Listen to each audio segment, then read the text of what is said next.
अगर मैं कहूं कि हजारों साल पहले इंसानों के पास ऐसा ज्ञान था जो आज भी हमारे पास नहीं है, तो क्या आप यकीन करेंगे?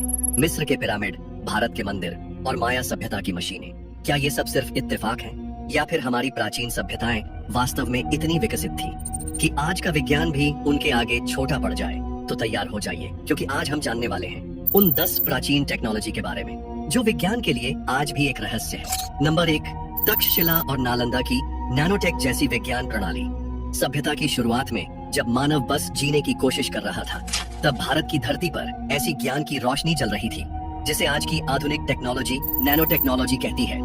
हम बात कर रहे हैं तक्षशिला और नालंदा जैसी प्राचीन विश्वविद्यालयों की, जहां हजारों साल पहले ऐसे रहस्यमय विज्ञान की पढ़ाई होती थी जो आज के साइंस की सीमाओं को भी चौंका दे।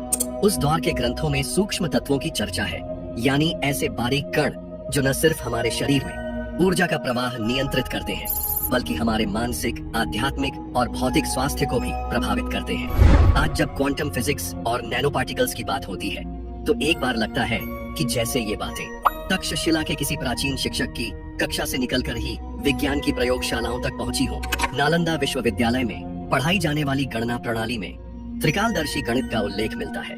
एक ऐसा विज्ञान जो भूत, वर्तमान और भविष्य तीनों की गणना करने की क्षमता रखता था।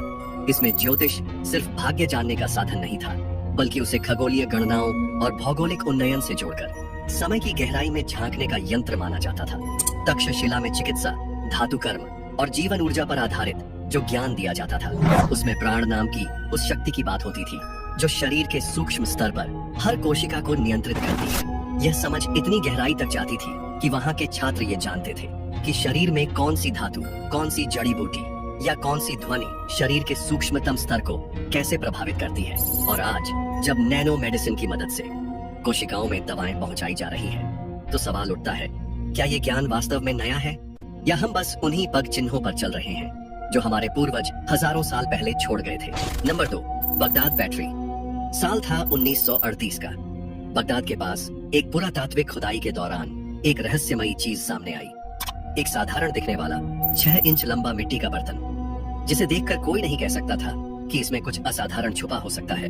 लेकिन जब वैज्ञानिकों ने ध्यान से देखा तो उनकी आंखें खुली की खुली रह गई। उस बर्तन के अंदर एक तांबे की रॉड और लोहे का पतला सिलेंडर था, और इन दोनों के बीच ऐसा पदार्थ पाया गया जो एसिड जैसा प्रतीत हो रहा था। शुरू में तो सभी ने इसे किसी धार्मिक या रस्म से जुड़ी वस्तु समझा, लेकिन जब जर्मन पुरातत्वविद विल्हेल्म कोनिग ने इसका विश्लेषण किया तो उनके दिमाग में एक क्रांतिकारी विचार आया। क्या ये प्राचीन बैटरी हो सकती है? उन्होंने इस सिद्धांत पर काम किया, और जब इसमें सिरका या नींबू का रस जैसा एसिडिक लिक्विड डाला गया तो इसने सच में बिजली पैदा की। अब सवाल ये उठता है, 2000 साल पहले लोग बिजली का क्या करते थे? क्या वे इलेक्ट्रोप्लेटिंग करते थे, यानी धातु पर सोने या चांदी की कोटिंग? या उनके पास कोई ऐसी तकनीक थी जो आज भी हमारी समझ से बाहर है? या फिर ये कोई धार्मिक उपकरण था जिससे झटके देकर दिव्य शक्ति का आभास कराया जाता था? इन सवालों के कोई ठोस जवाब नहीं मिले हैं, लेकिन बगदाद बैटरी आज भी इस बात का इशारा करती है कि हो सकता है हम अपने अतीत को कम आंकते हैं। हो सकता है कि प्राचीन सभ्यताओं के पास वो ज्ञान था जिसे हमने समय के साथ खो दिया। नंबर 3, पिरामिड की ऊर्जा प्रणाली। कहते हैं हर पत्थर अपनी एक कहानी कहता है, लेकिन अगर वो पत्थर ग्रेट पिरामिड ऑफ गीजा का हिस्सा हो तो वो कहानी एक रहस्य बन जाती है। हम सबने स्कूल में यही पढ़ा था कि पिरामिड एक मकबरा था, एक विशालकाय कब्र। लेकिन अगर मैं कहूँ वो सिर्फ एक दिखावा था और असली मकसद कुछ और था, कुछ ऐसा जो आज भी साइंटिस्ट्स को रातों की नींद नहीं लेने देता। ग्रेट पिरामिड की जिस किंग्स चैम्बर को हम महज एक कक्ष समझते हैं, वो पूरा सॉलिड ग्रेनाइट से बना है। वही ग्रेनाइट जो न सिर्फ सख्त होता है, बल्कि उसमें पाइजोइलेक्ट्रिक प्रॉपर्टीज होती है, यानी वो दबाव में ऊर्जा उत्पन्न कर सकता है, और वो भी एक खास तरीके से। पिरामिड के अंदर की दीवारें जमीन से ऊंचाई और हर कोण इस तरह से सेट है जैसे कोई एंटीना या एंशिएंट वायरलेस एनर्जी डिवाइस हो। कुछ साइंटिस्ट्स और रिसर्चर्स दावा करते हैं कि ये पिरामिड एक पावर प्लांट था जिसका उद्देश्य था ऊर्जा को इकट्ठा करना, फोकस करना और फिर उसे ट्रांसफर करना। और यही कारण है कि ग्रेट पिरामिड सिर्फ एक मकबरा नहीं, बल्कि एक रहस्यमय ऊर्जा मशीन था जो मानव सभ्यता की उस तकनीकी ऊंचाई की गवाही देता है जिसे आज भी हम पूरी तरह समझ नहीं पाए हैं। नंबर 4, उड़ने वाले विमान।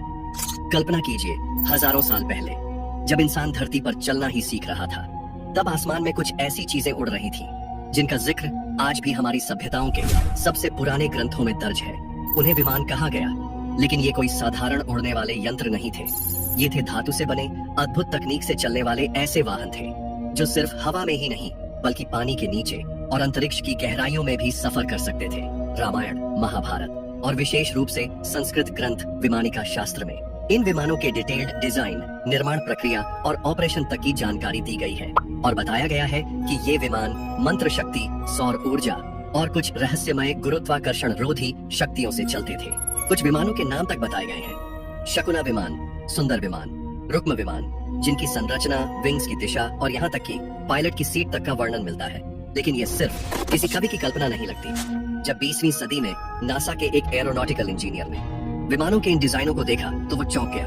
उन्होंने माना कि इनमें से कई स्ट्रक्चर्स एरोडायनामिक्स के मॉडर्न सिद्धांतों के साथ मेल खाते हैं। जैसे किसी ने हजारों साल पहले जेट इंजनों की शुरुआती ब्लूप्रिंट तैयार कर ली हो। इतिहासकारों के एक वर्ग का मानना है कि हो सकता है ये ज्ञान किसी प्राचीन अत्यंत विकसित सभ्यता से आया हो जो समय की रेत में कहीं खो गई। और अगर ये सच है तो क्या हो अगर उस तकनीक के कुछ अवशेष आज भी हमारे बीच छिपे हो, वो रहस्य जो हमने कभी खो दिए थे अब दोबारा हमारी पहुंच में आ सकते हैं। नंबर 5, धौलावीर के जल प्रबंधन सिस्टम। तपती हुई धरती, चारों तरफ बेजान रेत और उसी के बीच छिपा है हजारों साल पुराना रहस्य। जहां आज सन्नाटा है, कभी वहां एक उन्नत सभ्यता की गूंज सुनाई देती थी। इसका नाम है धौलावीरा। ये सिर्फ एक प्राचीन शहर नहीं था बल्कि सिंधु घाटी सभ्यता की सबसे उन्नत जल प्रबंधन प्रणाली का गढ़ था।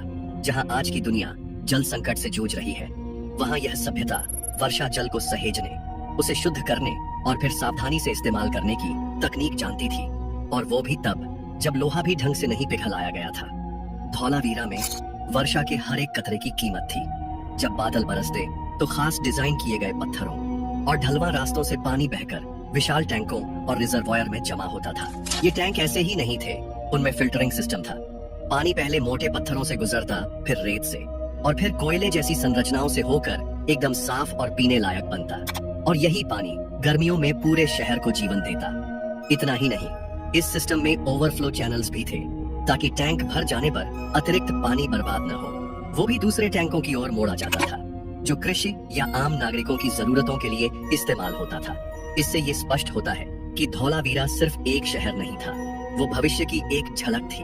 और यही सवाल आज भी गूंजता है, क्या हमें आधुनिक जल संकट से निपटने के लिए अपने अतीत में झांकना होगा? नंबर 6, प्राचीन ड्रिलिंग और कटिंग तकनीक। दुनिया ने टेक्नोलॉजी की ऊंचाइयों को अभी कुछ ही सदियों में छुआ है, लेकिन कुछ सवाल आज भी अतीत में उलझे पड़े हैं। ये बात उस समय की है जब न तो लेजर थे, न ही आधुनिक कटिंग मशीनें। फिर भी पत्थरों को ऐसे तराशा गया है जिसे देखकर आज की एडवांस टेक्नोलॉजी भी शर्मा जाए। एलोरा की गुफाएं और पेरू का प्यूमा पुंकू, ये दो स्थान आज भी वैज्ञानिकों और इंजीनियरों के लिए पहेली बने हुए हैं। यहाँ की चट्टानों में इतने सटीक कट्स हैं, मानो किसी रोबोटिक लेजर ने इन्हें तराशा हो। एलोरा में पत्थरों को न सिर्फ ऊर्ध्वाधर बल्कि क्षैतिज रूप से भी इस तरह काटा गया है कि 90 डिग्री के कोने एकदम परफेक्ट बैठते हैं। और ये कोई एक या दो पत्थर नहीं है, बल्कि पूरा मंदिर इसी तकनीक से काटा और निकाला गया है, वो भी ऊपर से नीचे की तरफ। यानी एक छोटी सी गलती और पूरा ढांचा गिर सकता था। दूसरी तरफ प्यूमा पुंकू है। वहाँ की चट्टानें डायोराइट जैसी कठोर चट्टानों से बनी हैं, जिन्हें आज भी स्टील ड्रिल के बिना काटना लगभग असंभव माना जाता है। लेकिन इन पत्थरों पर जो कट्स हैं, वो न सिर्फ एकदम सीधे हैं, बल्कि उनमें ग्रूव्स और होल्स इतने परफेक्ट बने हुए हैं कि आज के डिजाइनर्स भी चौंक जाएं। अब सवाल ये उठता है, क्या प्राचीन सभ्यताओं के पास कोई अलौकिक तकनीक थी? क्या उनके पास ऐसी ड्रिलिंग और कटिंग तकनीक थी जिसे हम खो चुके हैं? कई लोग मानते हैं कि इन स्थलों पर साउंड वेव टेक्नोलॉजी, विब्रेशनल टूल्स या हाई फ्रीक्वेंसी एनर्जी का इस्तेमाल किया गया होगा। कुछ लोग इसे एलियन इंटरवेंशन भी मानते हैं, पर सच्चाई यही है, एलोरा और प्यूमा पुंकू जैसी जगह हमारे अतीत के उन अध्यायों को खोलती है जिनमें विज्ञान और अध्यात्म एक साथ चलते थे, और यही रहस्य उन्हें आज भी जिंदा बनाए हुए है। नंबर 7, लाजरन बीम मिरर। इमेजिन करो, एक शांत समंदर का किनारा, दूर से दुश्मन के जहाज धीरे धीरे पास आ रहे हैं, लेकिन उनके पास पहुंचने से पहले ही एक तेज रोशनी की किरण चमकती है और देखते ही देखते जहाज में आग लग जाती है।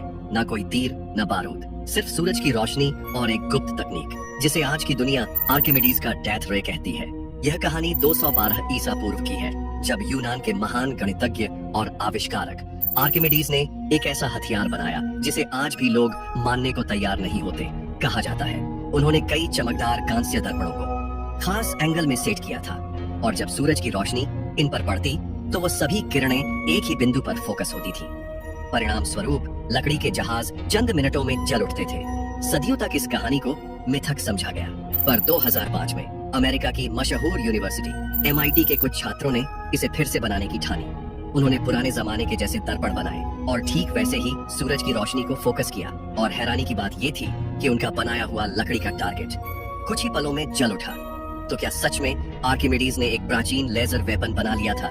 ये एक ऐसा सवाल है जो इतिहास, साइंस और कल्पना तीनों की सीमाओं को तोड़ देता है। Number 8, ancient Chinese seismograph. हजारों साल पहले एक मशीन ने वो कर दिखाया जो आज भी हमारी टेक्नोलॉजी से परे लगता है। जब न सैटेलाइट थे, न सेंसर, न ही कोई अलार्म सिस्टम, और फिर भी जब धरती कांपती थी तो एक रहस्यमयी कांस्य मशीन डायरेक्शन बता देती थी, वो भी सैकड़ों किलोमीटर दूर से।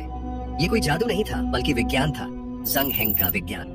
साल 132 AD में चीनी वैज्ञानिक जंग हेंग ने एक ऐसी मशीन बनाई जो भूकंप के झटकों को न केवल महसूस कर सकती थी बल्कि उसकी दिशा तक बता सकती थी।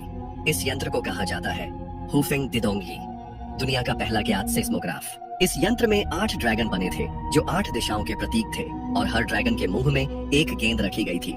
जब भी धरती में हलचल होती, वो ड्रैगन जिसके दिशा में कंपन आया होता वो अपनी गेंद छोड़ देता, नीचे रखे हुए 8 मेंढकों में से एक उस गेंद को पकड़ लेता और इस तरह मशीन संकेत देती कि भूकंप किस दिशा से आया है। अब जरा सोचिए, आज से लगभग 2000 साल पहले जब दुनिया भूकंप को ईश्वर का गुस्सा मानती थी, तब चीन में एक वैज्ञानिक ऐसा यंत्र बना रहा था जो न केवल भूकंप को समझ रहा था बल्कि उसकी गणना भी कर पा रहा था। ये सिर्फ एक उपकरण नहीं था, ये उस प्राचीन वैज्ञानिक सोच की मिसाल थी जो हमारी कल्पनाओं से भी आगे थी। जंग हेंग का यह आविष्कार न केवल उस युग की समझ को दर्शाता है बल्कि यह भी दिखाता है कि इंसानी बुद्धि सीमाओं को कैसे लांघ सकती है। नंबर 9, रोम का कंक्रीट। वो इमारतें जो 2000 साल पहले बनाई गई थी लेकिन आज भी मजबूती से खड़ी हैं।